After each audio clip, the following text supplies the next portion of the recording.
Kula baleni malih. Ini memang masalah-masalah yang kita tidak pernah tahu ila yaumil qiyamah. Ngeten kula niku termasuk ahli fikih. Dan memang saya pelajari masalah halal haram. Kula nu nate belajar halal haram mulai kitab Ihya sampai kitab Syekh Abdul Qadir Jilani, jenenge kitab Hunyah. Sampai kitab Nihayatul Matlab. Halal itu hukum, rungokno nggih. Halal itu hukum. Yang tidak zat loh ya, yang tidak zat. Yang tidak zat artinya tidak khamr, tidak celeng, ya tidak batang, yang tidak zat. Yang halal menjadi haram karena satu proses yang salah. Saya ulang lagi ya, halal yang menjadi haram karena proses itu nanti selalu menjadi halal karena hukumnya halal. Bukan karena materinya halal. Jadi misalnya gini, Anda supir. Ya supir ya halal, kondektor ya halal, sudah. Padahal nanti itu ada orang lonte misalnya, umbal itu nganggo duit hasil dari ngelonte. Copet, umbal dari uang hasil nyopet. Dan dia pergi juga mau meneruskan aktivitas nyopet. Anda sebagai supir atau kondektor tetap halal karena Anda mendapatkannya lewat transaksi yang halal. Meskipun dibayar dari materi yang asal-usulnya didapatkan dari haram. Mungkin Anda penjual pulsa, ya sama. Yang beli mungkin lonte, engkok pulsane dinggo goleki hidung belang atau sebaliknya. Kue santri, ya wis pokoknya tuku pulsa ya. Dilayani. Kue kan gak iso nulisi hanya yang berkepentingan halal. Pengen rapayu tapi gitu. Nah sama jual beras juga sama. Nak dipangan kiai, dipangan wong saleh nggo kekuatan salat. Nah digo wong nakal. Ya di kekuatan nakal. Mulane kan ning bis ra usah ndonga, semoga sampai tujuan. Sebagai tujuan nek wong nakal ya di tempat tujuannya ya nggon nakal. Ya ta. Tapi dongakno wong ya apik, semoga selamat sampai tujuan dan semoga cita-citanya berhasil. Lo cita-citanya berhasil cepat yo. Paham nggih? Jadi makanya hukum uangan, mana rata-rata wong alim ora iso omong. Kulo sering takoki. Kulo nggih nate ketika Jogja gempa atau ada daerah-daerah yang kena bencana, saya pernah ditanya wong alim, padha ngalime takok. Gus, menurut Anda doakan selamat itu baik apa enggak? Supaya dunia enggak ada bencana. Roh. Jenengan wong alim gak roh. Kalau dunia itu aman, sing kelon maksiat ya aman, sing minum ya aman. Meskipun nak ora aman, sing salat pun ndak aman. Tapi masalahnya nak aman, sing maksiat pun aman. Akhirnya kan wong alim ora wani omong. Ya juga Gusti nderek mawon kan mergo mugi-mugi kampung niki gemah ripah Allah jinawi, rezeki gampang ngene-ngene. Rezeki gampang aku nakal ya juga aktivitas nakal, sing saleh juga aktivitas. Mosok kabeh donga semoga rezeki gampang kangge tiyang-tiyang saleh sing mboten saleh. Kangelan kan yo sing muni amin bingung iki maksude piye. Kan ora jelas. Makanya ketika Syekh Abdul Qadir Imam Ghazali yang dikatakan halal itu Anda saat transaksi melakukan sesuatu yang halal.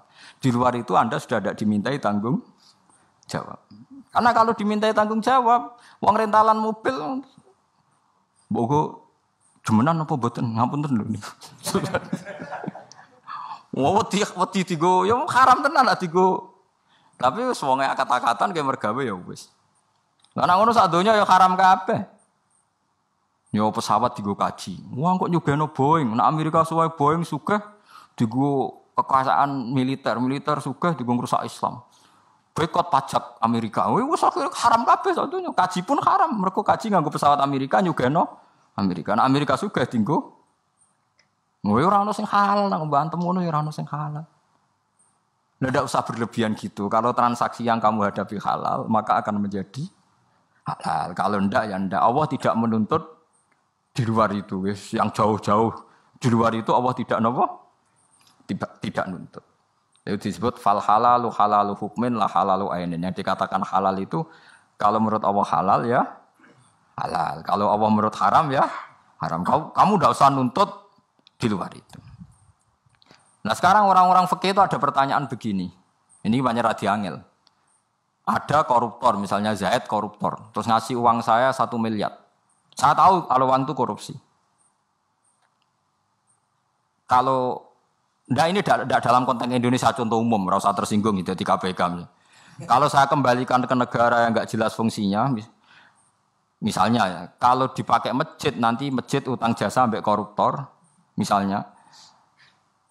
Kalau Kalau dalam fikih Islam cara pandang tidak seperti itu. Uang 1 miliar yang penting kamu sita. Karena kalau dikembalikan orang fasik akan dipakai kekuatan fasik. Kalau kamu pakai masjid nanti lembaga agama atau tempat beragama utang jasa sampai koruptor. Iku ana kiai-kiai sing fatwa seguratan ta jembatan, wong fasik yo nganggo, saleh nganggo, penting masjid yo ora utang, yo ora dienggo sarana napa? Sarana napa? Maksiat. Dalilnya adalah ketika Nabi perang mbek wong kafir, rungokno. Ketika Nabi mbek perang wong kafir, ketika wong kafir kalah, hartanya orang kafir disita apa ndak? Disita. Sekarang sampean saya tanya, hartanya orang kafir itu dari cara haram apa halal rata-rata? Haram. Tapi kalau harta itu dikembalikan karena Nabi orang suci dan sahabat orang baik, sudah jangan makan hartanya orang kafir, balik nawa, yuk dipakai kekuatan kekafiran. Maka target pertama yang penting disita. Nah makanya ini sirinya kenapa ghanimah halal padahal dari hartanya orang kafir. Karena kalau dikembalikan menjadi kekuatan apa orang? Nah sekarang kalau perempuan ini Mustafa tertarik. Ya dalam hukum perang dulu loh ya, tidak sekarang. Dulu perang itu kan yang Nabi mesti benarnya, orang kafir mesti salahnya. Kalau sekarang perang kan nggak jelas. Pemimpinnya ora jelas benernya. Paham ya? Misalnya ada orang kafir perang. Mulai dulu perangnya bawa perempuan karena sebagian aktivitasnya memang harus perempuan. Mungkin yang ngatur obat, yang ngatur pernak-pernik. Itu kalau perang kafir kalah, perempuan ini jadi amat dulu. Dan halal dikeloni, misalnya dikeloni Mustafa ya oleh. Asal bagiannya loh ya, wis ditentukan oleh imam. Sing elek bagian Mustafa, sing iki seperti itu. Karena pembagian oleh imam ini bimanzilatil akdi sama dengan akad. Memang itu seperti itu aturan Al-Qur'an. Walladzina hum li furujihim hafizun illa ala azwajihim aw ma malakat aimanuhum. Amatlah kemana. Logikanya gampang, kenapa menjadi halal? Padahal kadang punya suami di negara kafir harbi. Karena logikanya gampang. Kamu merasa jijik ngeloni orang amat. Misalnya Mustafa, biasa itikaf biasanya masjid kok ngeloni nopo? Amat. Mboten Gus niki mboten nyaman kula kok ngeloni tiyang kafir. Amat kula balekno mawon ning wong kafir. Nanti amat ini ketika kembali wong kafir dikeloni wong kafir, maka akan mereproduksi tiyang kafir. Jadi dari orang kafir kosong menjadi 2, anak-anake loro, anak-anake 5. 5 kok dia anak 5 kabeh selawe. Berarti gara-gara Mustafa mbelekno amat nglahirno wong kafir selawe dan seterusnya. Tapi nak dikeloni Mustafa, nglahirno imam masjid, muadzin, wong nganggur macam-macam, tapi kan Islam, maksudnya tetap Islam, maksudnya ya tetap nganggur maksudnya, tapi Islam. Sebebo ngurusi masjid, musala, kegiatan macam-macam lah. Ya sih ya ngurusi jenazah, tapi kan mergo anake kiai. Sehingga ketika orang kafir menuduh kenapa sahabat itu hipersek. Karena kalau perang menang, perempuan kafir dipakai amat. Kamu sebagai ulama, kamu harus tahu hujahnya. Karena kalau, yaitu tadi, kalau diproduksi orang kafir, ya akan produksi orang kafir. Kalau dikeloni wong Islam yang produksi, itu sirinya kenapa amat halal. Tapi halal ini pilihan, kamu boleh saja enggak ngeloni. Tapi jangan kebalikan. Sama pedang atau senjata yang dimiliki bajingan, kamu boleh saja agak make, tapi jangan kembalikan. Karena kalau kamu kembalikan dipakai kekuatan kefasikan bajingan. Wahakata dan seterusnya. Makanya dibutuhkan ulama untuk menjelaskan hikmah-hikmah hukum nopo Islam. Meskipun misalnya kayak sekarang kamu tidak wayo, ya kamu harus tahu seperti itu. Misalnya taruh saja gini, ada satu kampung yang non-muslim 500, yang muslim 500. Ini hukum demokratis saja. Ini rungokno tenan, ben para pangeran. Ada satu kampung, misalnya Bedugan sini ya, yang 500 non-muslim, yang 500 muslim. Enggak hukum demokrasi, enggak usah pakai hukum perang. Kemudian yang orang kafir 500 itu atau orang fasik atau apa saja yang enggak soleh. Ini papat kabeh. Atau anaknya bojone sitok tapi anaknya aki-aki. Taruh saja misalnya bojone sitok tapi anaknya 10. Berarti 500 kali 10 piro, Mas? Gak iso mesti matematika dene. Piro Kang 500 kali 10? 5.000. 5.000.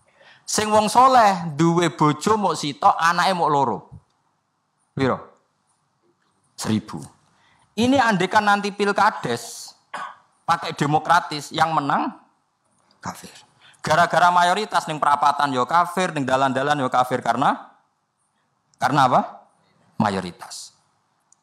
Di sini dalam konteks seperti ini orang Islam wajib di anak akeh, kabeh haram. Haram tenan dalam konteks yang gambarannya seperti ini. Makanya Nabi ngendikan angkihul waludal wadud fa inni mubahin bikumul umam. Cung kena nikah golek cawe wedok sing anake wakih. Karena dalam konteks ini kompetisinya mau ndak mau akeh-akehan anak. Janding anak walian. Sing wong Islam anake 10, sing wong kafir anake 2. Ning perapatan ya wong Islam, ning ratan wong Islam, sing nganggur ya Islam. Sing warung ngidul ya. Sehingga kok ning warung itu dibagi wong Islam. Harus saja sing wong kafir ning warung iku 2, sing wong Islam 10. Akhirnya maca selawat ya tenang, ben ndi ben masjid, ben ndi ben ngaji, tenang ae. Tapi nak walian sing kafir 20, sing Islam 2, apa ning ndi? Kadose badhe mriko. Kan bingung. Nah, di sini kenapa Nabi itu kadang unik mengatakan cung kowe anak sing lah saiki wong ora ndelok asal usul hukum negara wis Islam kabeh anake tetep akeh lah akhirnya pengangguran akeh kan. Lah iku jenenge wong sing ora roh usul fikih wis ngajine wis ora nganggo usul.